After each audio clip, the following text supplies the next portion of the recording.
One. Hello, ladies and gentlemen, and welcome back to Delusions of Grandeur. I'm your host, David Streggy, and here in the room with me, I have with me Boris. How are you today? Hi, I'm fine, thank you. How are you? Pretty good. So, this time I had you watch a film that I saw about 5 years ago now, Oh, the first time when it was actually first hitting the festival, the festival circuits, and there was a new festival that was here in Milwaukee that I was part of in starting, and I was a sponsor for the film festival at the time. oh, wow, that's Um, cool. See a lot of the things that some people don't know about some of these independent films is uh, sometimes, in fact, about half of the filmmakers end up having to pay money to send their film to these different festivals, and what they want are these film festival laurels. The more laurels that you have, no matter how popular the festival is, the better it is when it comes to distribution and all that jazz. Um, but Cool. it's a good thing for filmmakers to get out there and get their stuff seen. I guarantee you, if you do not send your film to these festivals, it does not get as well known.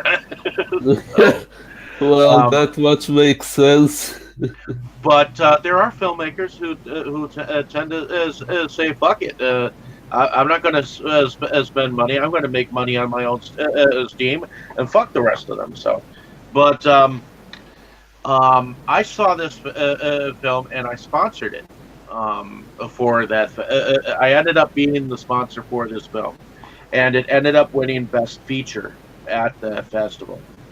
Oh, Um, wow. Well, that's um, pretty cool. um, Congratulations.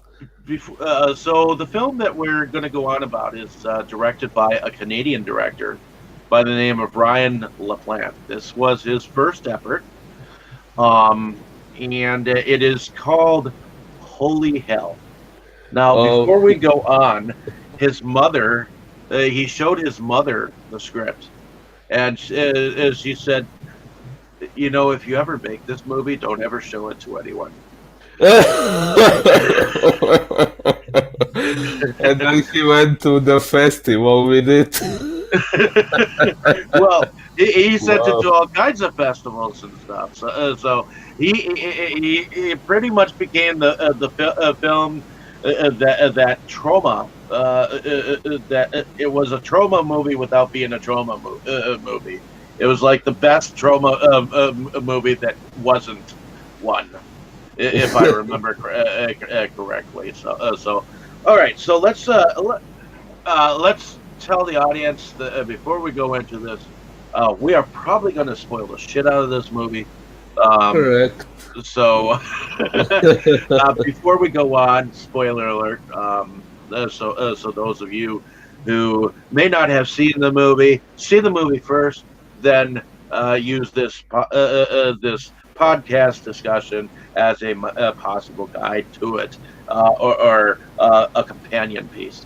So, um, moving right along. What was your first impression of this film?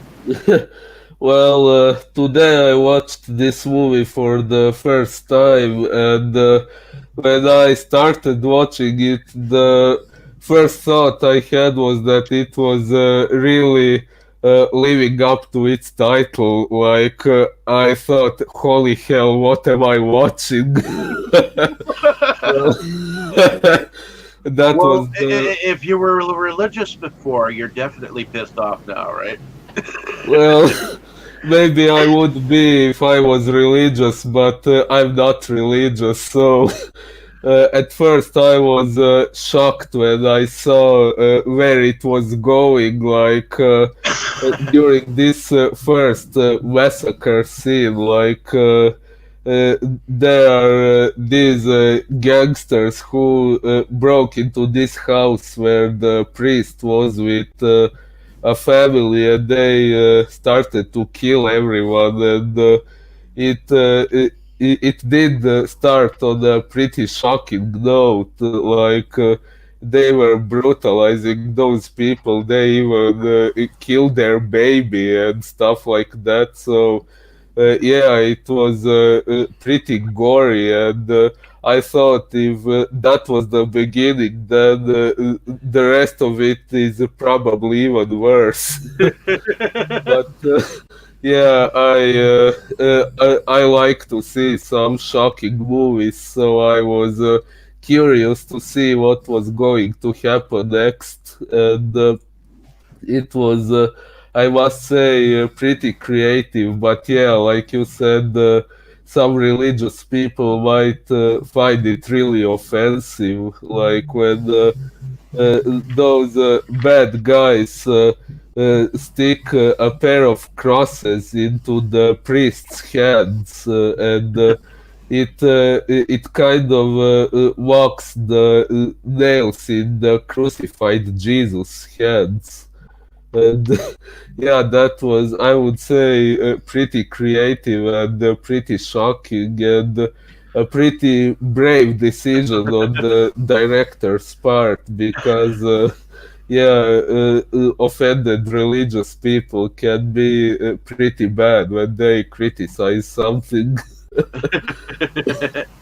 Yeah. So let me just well, not only did I sponsor this at the end of the festival when he was going to give this to me regardless, but I actually have two holy hell candles here sitting with me, which I will show to the audience later. Uh, At the yeah, end here. yeah, I'm sorry. I had another glitch with my internet connection. So would you mind repeating what you said? Oh, before we go on here, I just wanted to say, um, at the end of the festival that this played at, which was the Milwaukee Twist Dreams Festival, Yes. the director gave me two holy hell candles, Oh, wow. which I'll have to show at the end here. But this is this, I'll show it again later, but I'll show it to you now. Here's one holy hell candle, and Well, this one I opened just so that I could actually. right now, for some reason, your video is not appearing to me. Well, it's probably appearing on the live stream, but I cannot see it right now because of my internet connection glitching. So I do hear your voice, but unfortunately, I don't see what you're showing. Well, it's showing on my end. I don't know why it's not showing on yours, but in any Well, case, can you that's see? okay. Can I you will see me see now? it later. No, your video is still not showing to me. But Well, maybe I'll just go like this, and then oh, now I see you. okay, cool. So my first impression of this film was, even though I heard all the stuff beforehand, how he's told it to the audience, because he gave us this elaborate, um, afterwards speech after the film went played, and I guess I might be a little bit more biased to it because I actually did have more of an involvement in its you know in seeing it before it came to disc, like I have it here. I was actually able to get three signatures, his brother's, his, and the main actress. Oh, cool. So And I'm just going to show this again since you have the video. This is one of the holy hell candles that I Whoa, have. wow, nice. As you probably know, I'm also pretty happy when I can get some prop from a movie that I really like. And As you know, this one I just never opened, and I'm probably never ever going to use them, oh, just so that I can keep their value. But the film, let's I really liked this film at the time, and having rewatched it just puts me all the more into liking it for some reason, because I'm sorry, I can neither see you or hear you right now. I'm having another glitch. Oh, now I see you. so one of the things that enjoyed recently was finding out that you could actually get this on physical media now, and I went and bought it. It ended up being like $26, which isn't bad for an independent Oh, film. You I could get. cannot hear you. Let's see. What about now? What about now? What about now?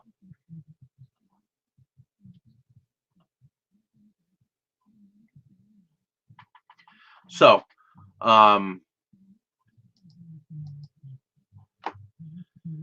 but can you hear me?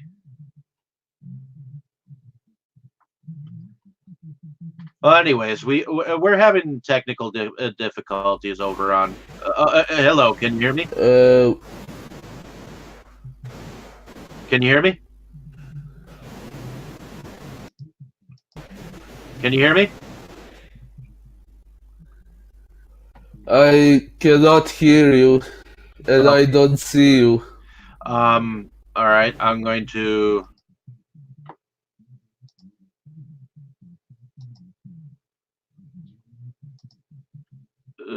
Kickcast.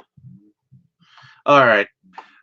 We're having technical difficulties here. Give us a moment. So, the rest of my thoughts on this film is I really liked where he went on this film. Um, I like that he went bad before he went worse. Um, I liked the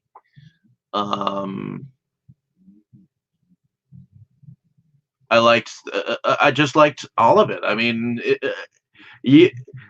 this this was definitely an over the top film to see. So let me just do a summary of the film. Do a summary where here. Holy Hell is the over the top, outrageous, sexually deviant, blood drenched story of Father Augustus Bane, a priest pushed too far who begins praying to a revolver and hunting down the gangsters who killed his parishioners. In the vein of recent alternative horror comedies like Machete and Hobo with a Shotgun, Holy Hell is a modern take on 60s and 70s B movies and exploitation film tropes. The goal of the feature length movie is to break through every limit set by film taste and reasonable social behavior, all with anarchic glee. Uh, Okay, cool. yeah, I hope it's going to work now. I'm sorry about this. Something is apparently wrong with my internet connection. That's Now okay. it, We'll just keep doing this like this. I had one like this with Mo a couple of weeks back. So um, oh, I'm sorry. So, it's okay. Uh, Ladies and gentlemen, and sometimes technical difficulties just happen like this, and it's just the distance between us. He's Boris comes all the way from Croatia, so and I just read a summary of Holy Hell, but I'll read it again. So, Holy Hell is the over the top, outrageous, sexually deviant, blood drenched story of Father Augustus Bain, a uh, priest pushed too far who begins praying to a revolver and hunting down the gangsters who killed his parishioners. In the vein of recent alternative horror comedies like Machete and Hobo with a Shotgun, Holy Hell is a modern take on 60s and 70s B movie and exploitation film tropes.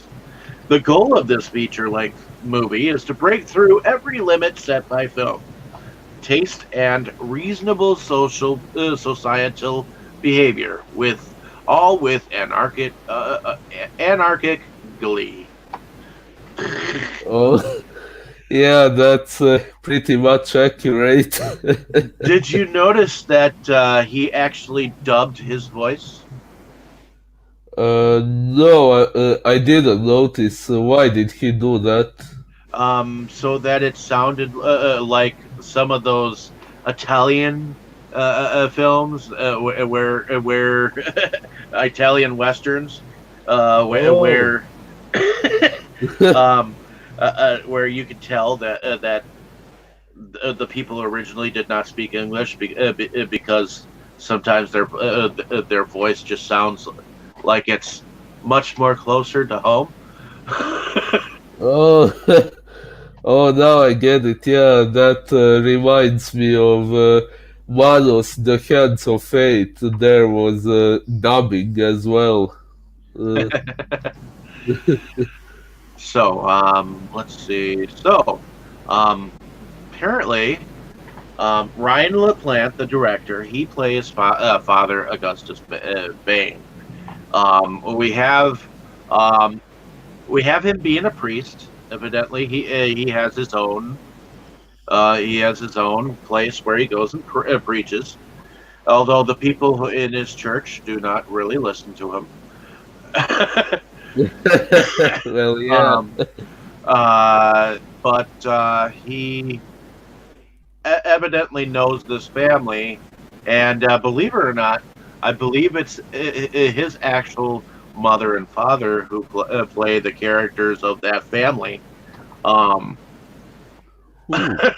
uh, Secretly, the some of the actors and actresses did not really want to be known by their real name, so. Oh, that's interesting. So those people who got killed at the beginning were played by his parents. Yeah, the at least Oh, the mother and father in that family that were oh, killed were in fact his real mother and father. oh, that's interesting. So that was the same mother who told him not to show the movie to anyone. And the police officer that was in his parishioner, Oh, not the one, not the guy, the old man in the trench coat, but the younger guy. That yes. that's his brother. Oh, wow. Which Interesting. he ultimately was playing both sides in the end. Yeah. So, in any case, so apparently there's this big bad group of gangsters isn't that far off from being like something like the the Clampets or uh, whatnot. There's an interesting group of people here. Uh, uh, yeah. so the McFarlands Yes. are this group of gangsters, and we have Sissy, Trisha, and Buddy, who are the main. Oh, and we have Dokes McFarland Uh, too. yeah. Yeah. Uh, s- what So. what did you think of these characters?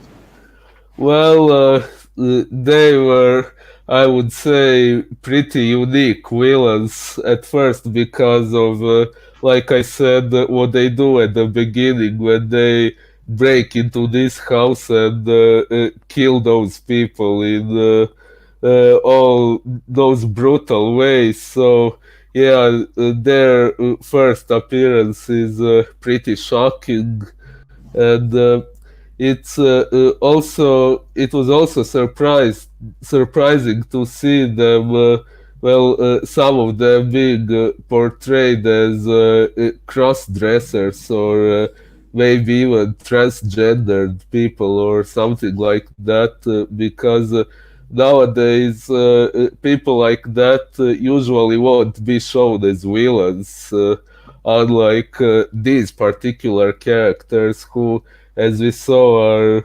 murdering people, and later we also see them being incestuous with each other. And uh, Yeah, this is not exactly your better homes and family kind of a family of villains here. Buddy is like ultimate like muscle dude who seems to be like a jock. Um, uh, Evidently Trisha. She is a gothic blonde kind of a chick, and she's got that short hair. Um, and Sissy is the transgendered uh, she-male or whatever you want to uh, call it. yes. Yeah. And she is she is played by Shane Patrick McClurg. But I like Michael Raleigh's character too, because him and Sissy seem to play off each other extremely well. They had to have like a really good relationship between each other to be what they were, because there was a moment that they had where they locked tongues with each other. I- Indeed. Well, yeah, these characters were, like I said, pretty shocking. If you don't know what to expect the first time when you're watching the movie. So what happens here is um, uh, uh, we have well, apparently the gang ends up killing a family that evidently went to or is part of Ryan's congregation, or Father Augustus Bain's congregation, and he has almost killed himself. And the two that survive are Amy Bonner and Augustus Bain himself. And he ends up having a revelation where he goes and finds this old six shooter and Uh, and calls it the Lord. yeah. So why don't you explain this part? Well, I would say that is probably the most psychological part of this story, because after everything that happens to him beforehand, like all those people get murdered in front of him, and he gets shot multiple times and miraculously survives. And it all happens like those people died because he was putting his faith in God and didn't want to kill Sissy. Was it Sissy? He was supposed to shoot but didn't. I think it was. Yeah. Yeah, so it makes him lose his faith in God, and it makes him form his own religion when he finds this six shooter in a store, and that God becomes the new God he starts worshiping. So, and we I also don't see. need God. I walk with the Lord. Indeed. Yeah, and we also see that it has a severe psychological impact on him because he's not only seeking revenge, because he doesn't only go after the McFarlanes, but he also starts killing some other gangsters who don't seem related to them. So, if I understood correctly, the first several characters he sees and kills are he did not know them, did he? You did not know them se. They were they were. It looked like there was someone who was going to sell um, a blowjob to someone else, like a pimp, and his boy toy or whatever to Yeah, another guy. so as far as I understood, if I didn't misunderstand anything, at that point the father sees those people, and uh, based on their appearance, he assumes their lifestyle is similar to what the McFarlanes do, and that's what drives him to kill them in spite of not knowing them from earlier. So Oh that's yeah, he starts yeah, going on a badass um, killing spree yeah. of So different characters that he comes across. If they look like they're even doing anything close to something evil, yeah, so that's he where blows them away. yeah, like I said, that's where we see that what happened to him earlier really had a really bad psychological impact on him. As earlier he stood for turning the other cheek, respond to hate with love and things Yeah, like well, that. And how much did that work out for him in the end, well, though? it didn't. It rather backfired on him because when he was supposed to shoot the bad guys in order to save the good guys, he didn't do it, and it ended badly. But one thing I Do was you blame him for snapping and having a sort of well, you might not know this reference, a falling down day. There was a movie that Michael Douglas was actually played in called Falling Down, where he just ended up having like the world's worst day. He got fired. People treated him like shit. His wife was about to leave him, and he just snapped and started killing people. oh It well. was a movie called Falling Down, and to me to me that is kind of like a falling down day. Well, personally, I can understand that grief and rage can make someone so desperate that they don't see any other way out aside of seeking revenge. But in this particular case, this character was also murdering people who had nothing to do with him, which is something I personally really cannot approve of. If something bad happened to you, don't take it out on the people who are not to blame for what happened to you. So I would say that is where I draw the line. Hmm. I actually a little bit different. Yeah, I agree with you to a certain extent, but I guess in order to clean up the town, in a way, I guess in order to purge the sins of the McFarlands, I would see that his killing the people who were doing wrong a justification of cleaning up the town in a sense.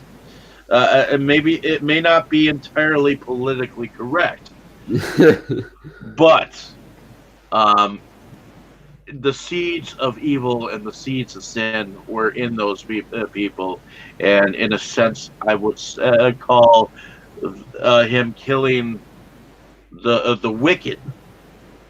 Well, yeah, you do make a good point. While I do not think I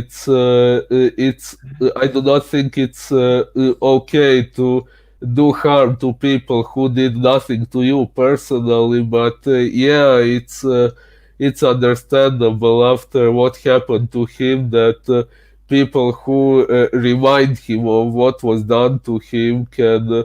Also trigger something bad in him that's not justified, but it's understandable. Yeah. I think that this film has kind of a western kind of a feel to it, don't you? Well, yeah. While I was watching it, I did realize that the authorities don't really play a big part in this In story. fact, Like in fact, you people don't kill really each other. you don't really see that much of authority in this whatever world that this has created. The only authority that you see is his brother playing that police officer. So Yeah, and he plays a fairly small role. So yeah, that's what I mean.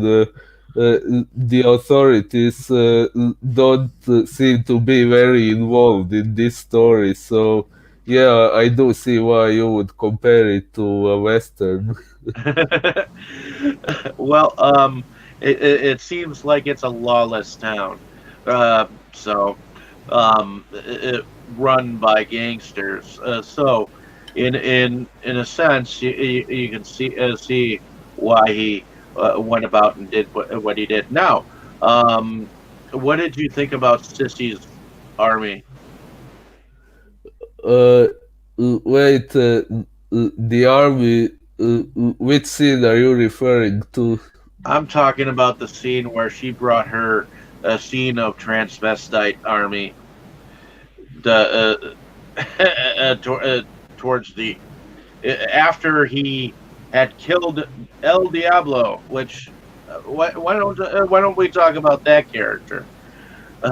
What did Oh, you think about El Diablo? well, that was an interesting part. So, the whole movie is religion themed, and they mention God so much. So, of course, there had to be a part where they mention Satan as well, or a character somewhat based on him. So, this character El Diablo, which in English would be the devil, he is someone who the McFarlanes hired to kill the priest. But yeah, and this this movie is definitely quotable. I would have to say because of all the darn religious quotes that you hear. well, yeah, well, do you have some particular quote on your mind? Said, well, like I said before, when he first got the gun, he was like, "I don't need God, I walk with the Lord," or things of that in nature, or where he said sometimes it's better to deal with the devils you know, or you know, lines like that.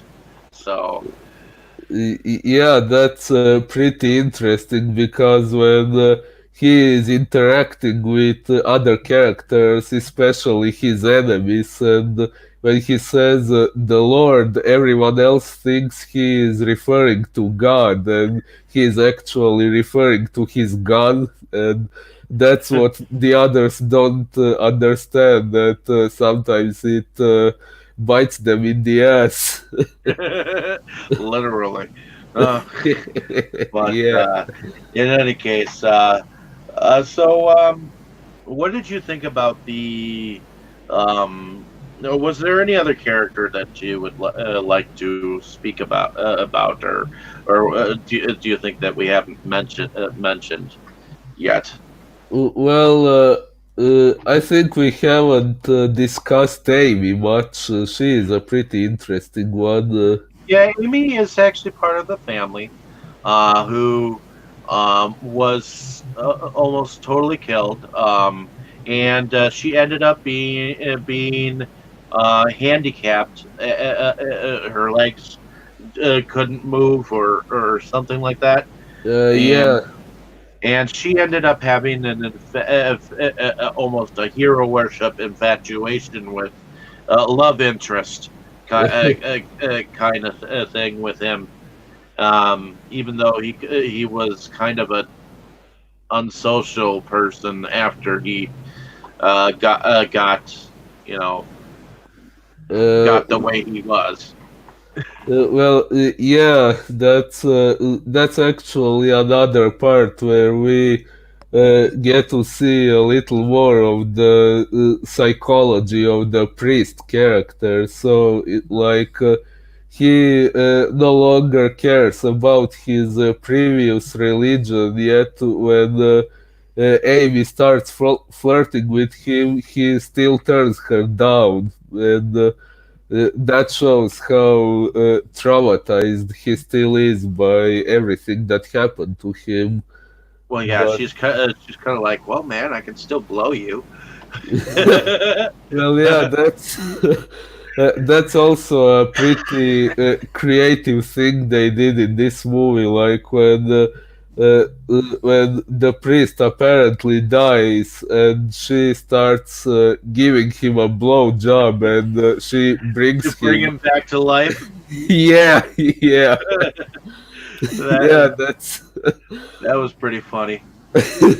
yeah. That was after he had after she had actually killed El Diablo for him. Uh, Uh, Indeed, in yeah. fact, it wasn't him who conquered the devil; it was actually her who conquered him for him.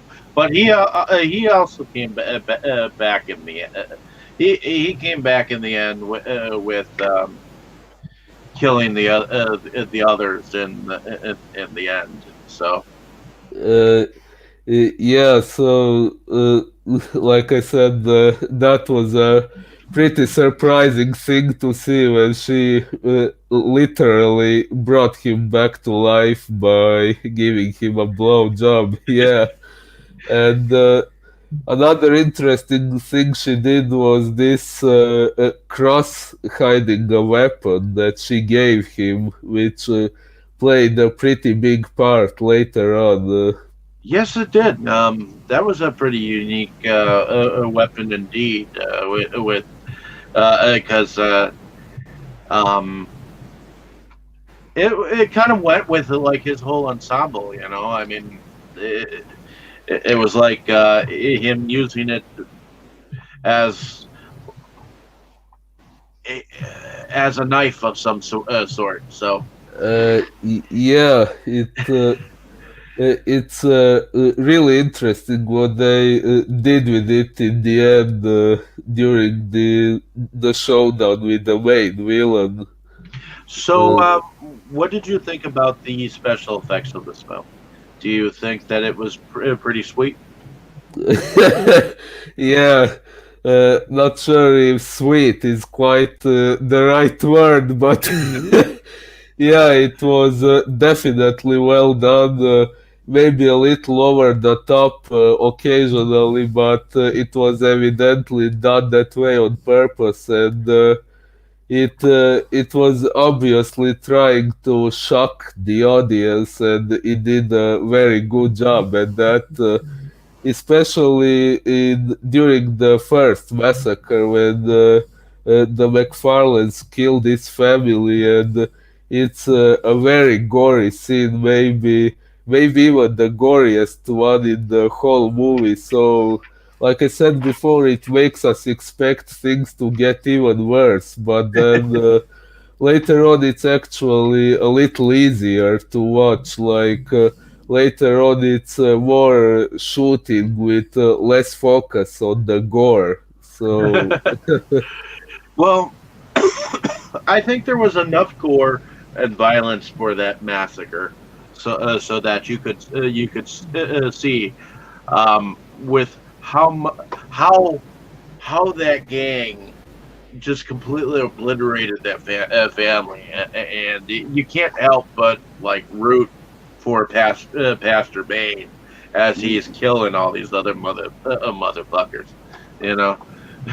well, of course, yeah, like I was especially shocked when they killed a baby. Like there are cases, like even in real life, when someone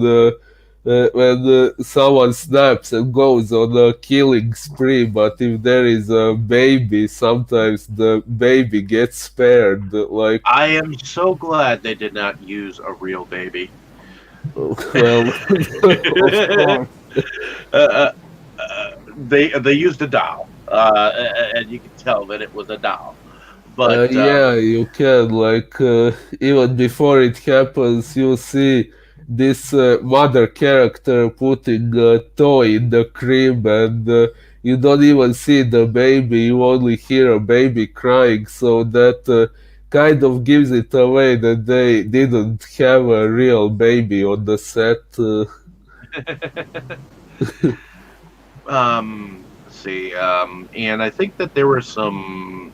Um, I think there were some cool effects in the fight that he had with El Diablo. And I think that there were some cool effects in the fight that he had against Sissy's army, which Uh, it wasn't entirely made up of transvestites. It actually had some females in there. Yeah, Um, yeah, I noticed that, especially during the final showdown. That was when I realized that there was actually a girl among those people.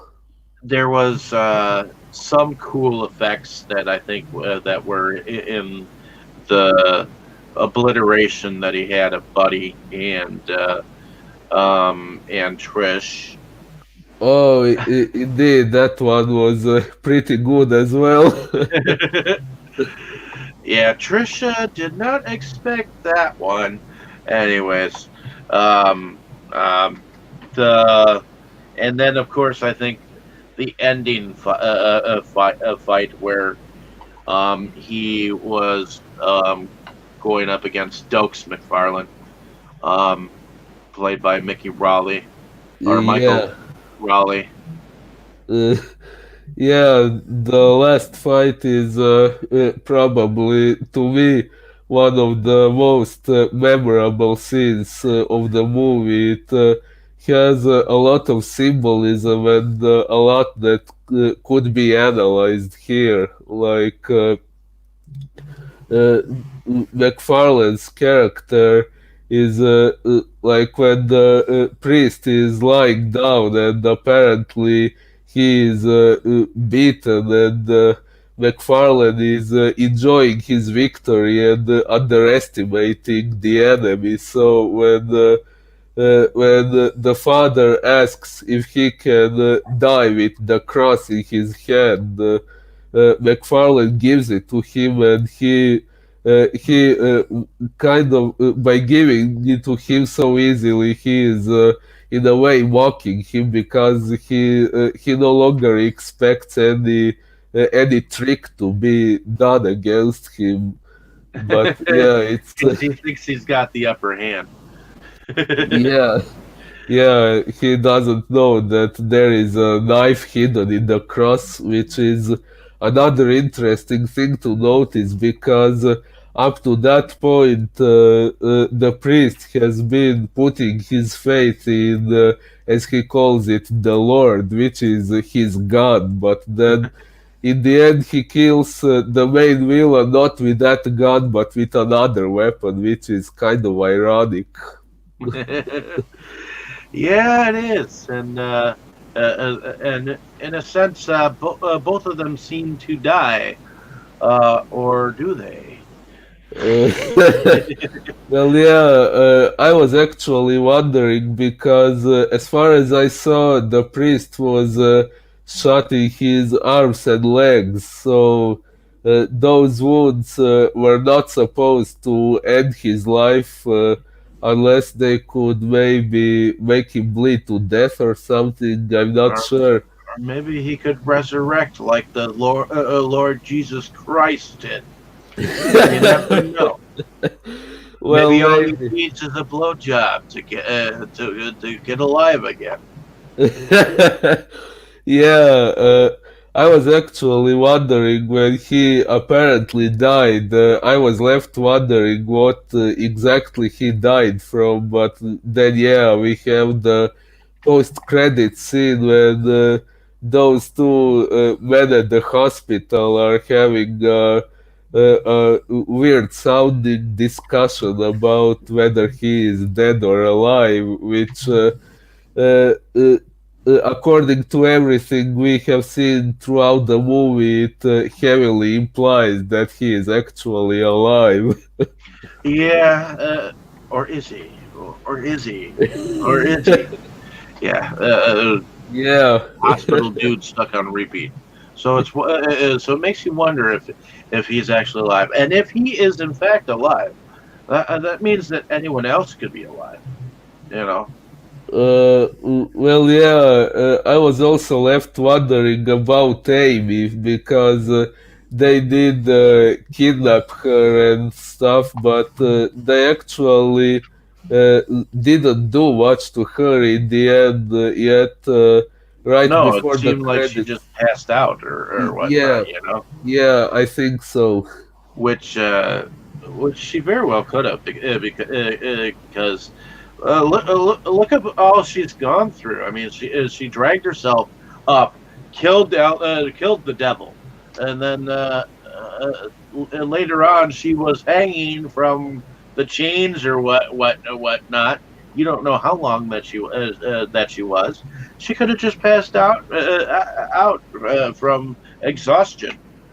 Well, yeah, that's probably what happened. So she's probably alive, and yeah, maybe it was her who brought the father back to life again, one way or another. Yep. I will not say why.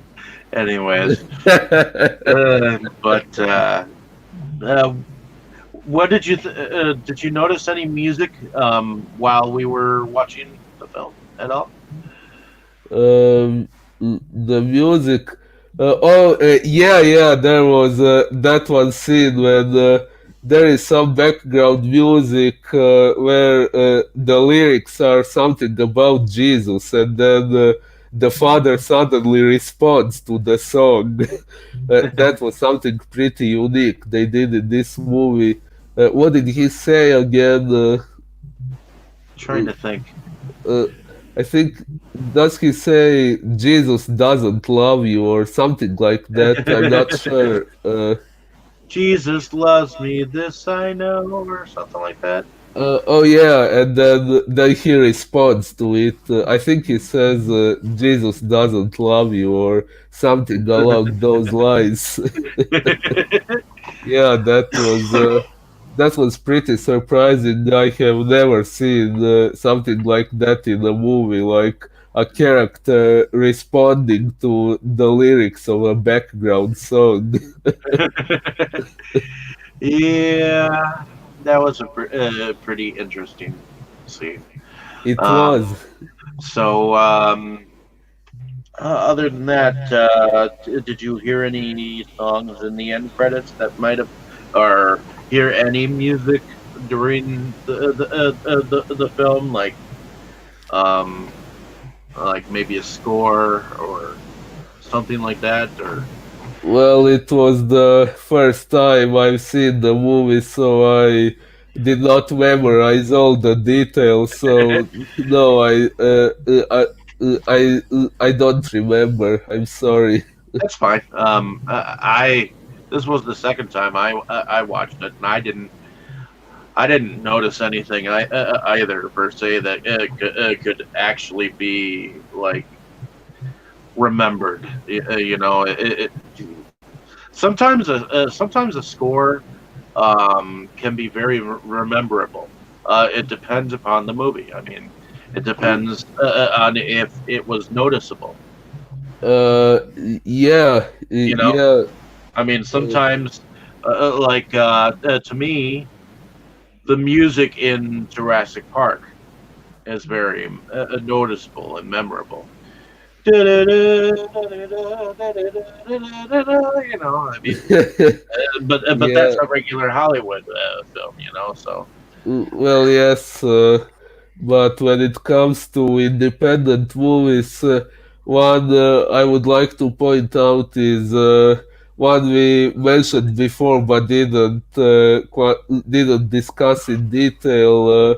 Laurie Brewster's Lord of Tears. Like in the ending credits, we have this song "Sleep, My Darling," which was actually heard previously in the movie, and it had a significant impact on the plot. So it was pretty interesting and pretty memorable when we heard it in the ending credits as well. But yeah, in this one, unfortunately, I forgot what was in the ending credits. But you can remind me.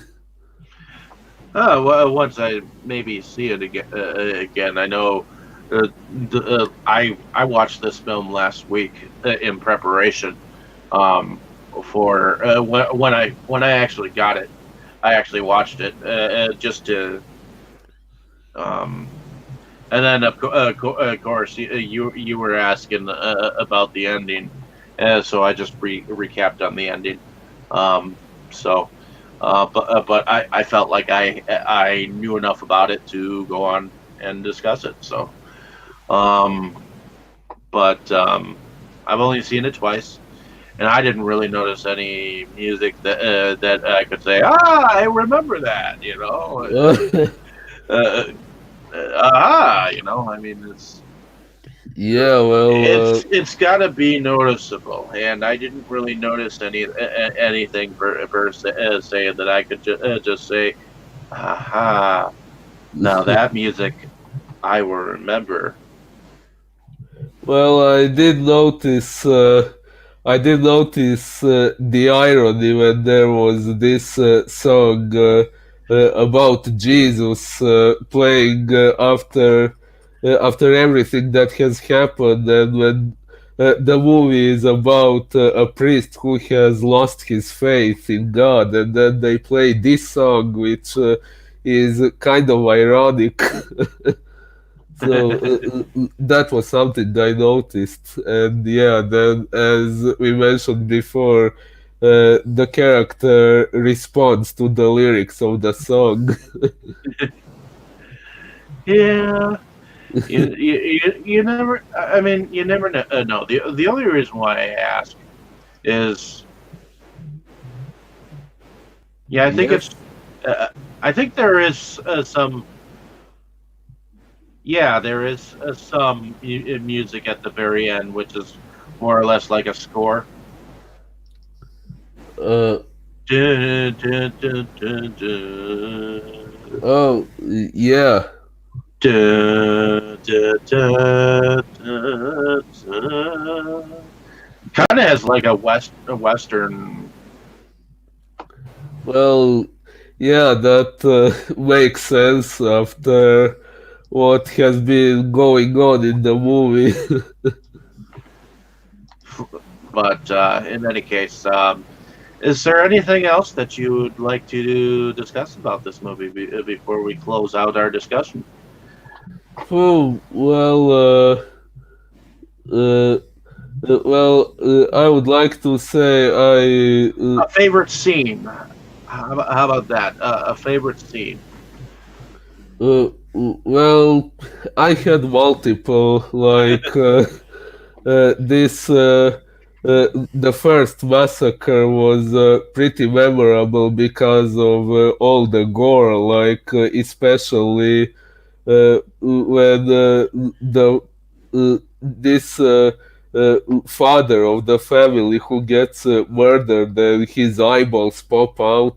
That's a pretty shocking moment. Or when the priest is when he has these crosses stuck in his hands and he is pulling them out, and we can see pieces of his flesh remaining on the crosses. That was pretty shocking.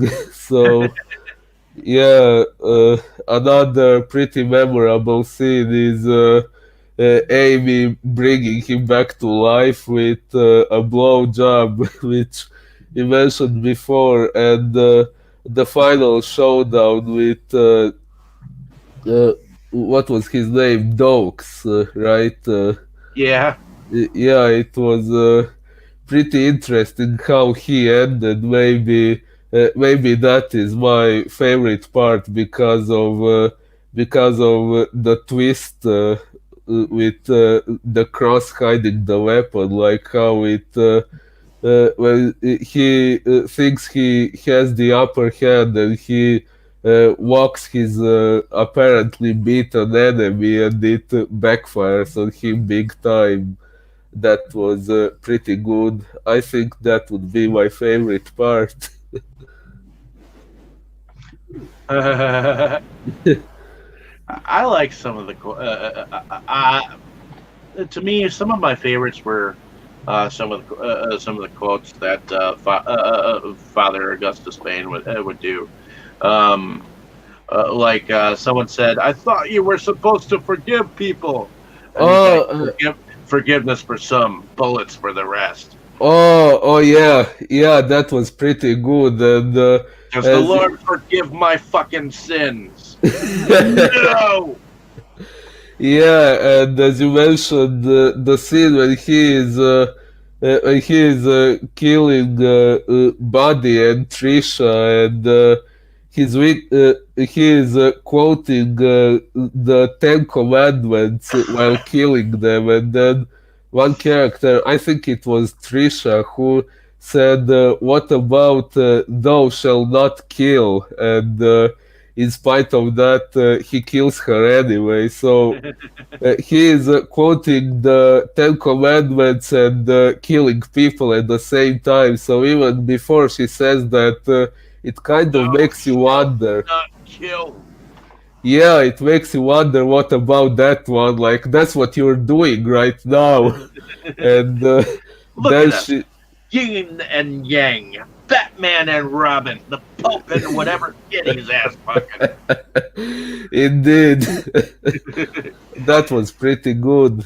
So, for his birthday, Sissy has asked for a nice, normal family. Isn't that right, Sissy? Oh, absolutely.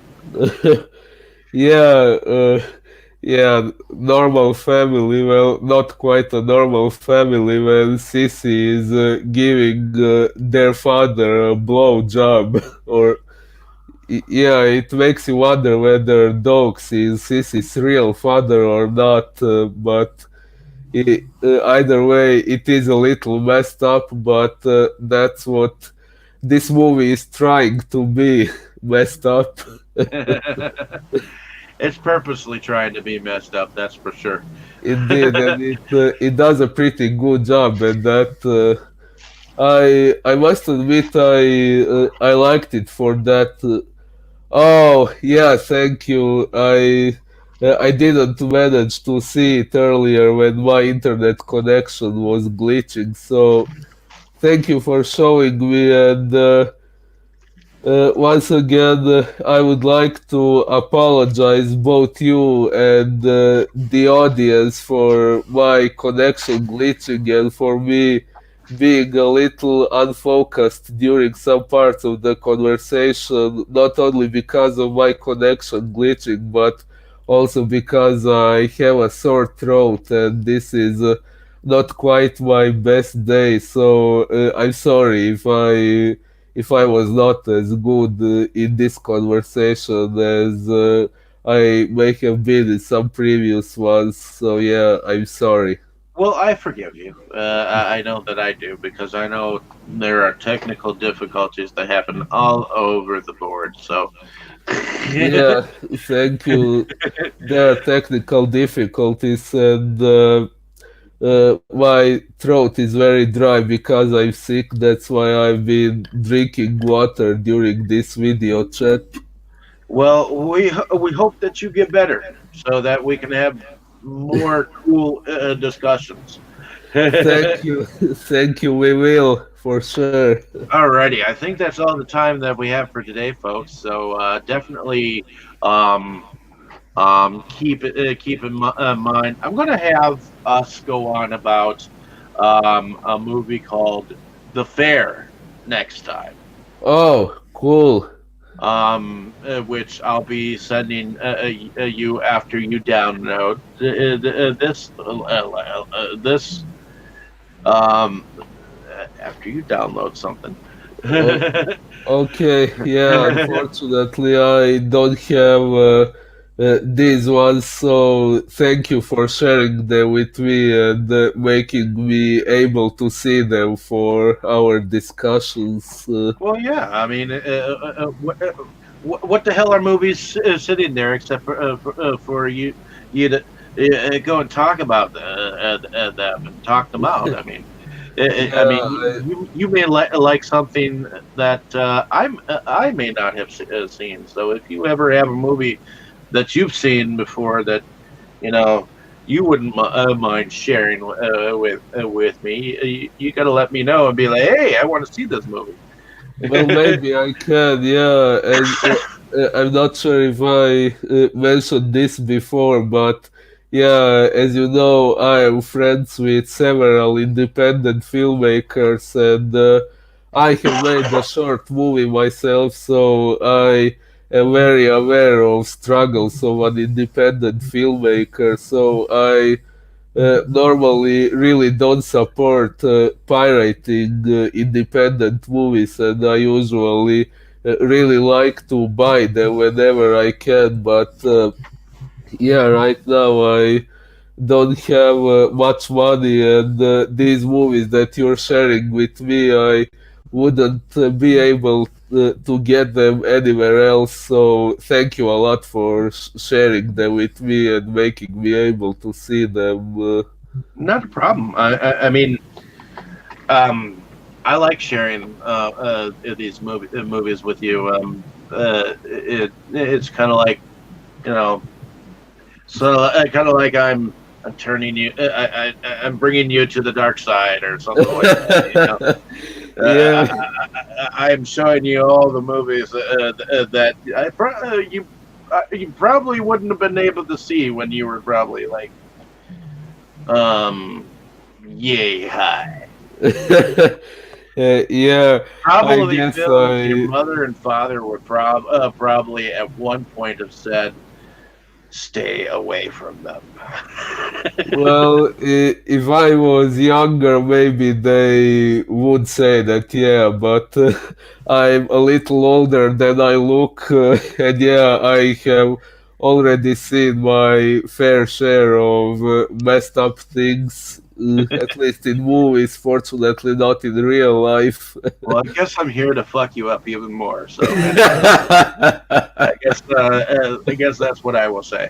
Yeah, well, I personally have a fondness of things both in movies and in music that I know could provoke some people's reactions. So whenever I recognize something that I know would terrify some people, I immediately get curious about it. And Well, some of these are new, and some of these are a few years old that I've been showing you.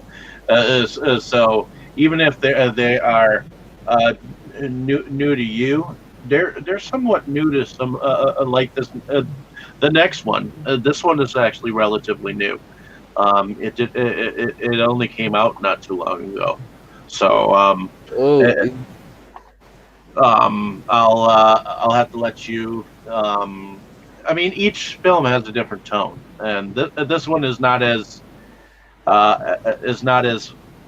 fucked up, but it does have an interesting ending, and it's a different subject matter than the ones that I've put out, but it's still a horror movie. So, uh, well, yeah, I would actually say somewhat somewhat reminds me of one we were discussing earlier, A Night of Something Strange, like the gore and the horror comedy aspect of it. I think it's somewhat similar to that one. It made me think of it while I was watching this one. yeah, I would have to say so. Um, Yeah. But in any case, I'm going to let you go for right. Yeah. I'm just going to say a little bit about who I am. I'm David Strege. I run Inside Movies Galore as well as Delusions of Grandeur. I do film reviews and film discussions and podcast with my own group, but I've been doing some separate ones with my friend Boris here, which he has a character that was in Dark Zone 13, and we're just kind of spawning his film interest from that character. So, Indeed, actually, in our discussions, I used this name Boris because that was the name of my character in Dark Zone 13 and the title of my segment as well. so in any case, ladies and gentlemen, next week we're going to go on about the 2019 film called The Fair. Stay tuned for that. Um, I have we have taken a 2 week vacation kind of for Christmas and the holidays with my regular podcast. We will be back on Tuesday nights, not this week, but next week. But there will be a discussion on Masters of the Universe tomorrow night.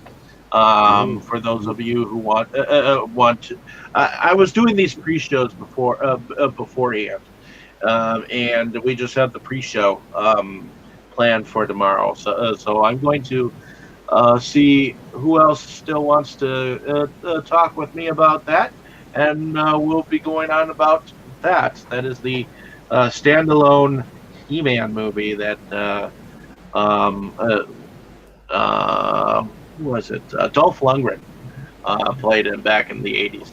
So, Oh, very cool. in any case, thank you for listening. Have a great day, evening, or morning, wherever you are, and just go out and watch this movie.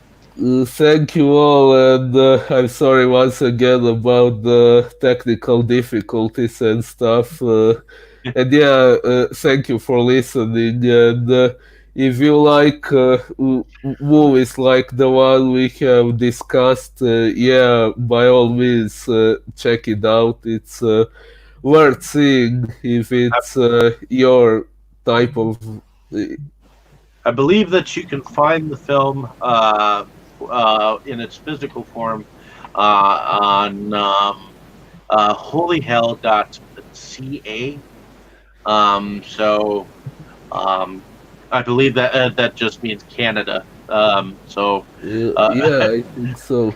But you can find it at that website, www.holyhell.ca.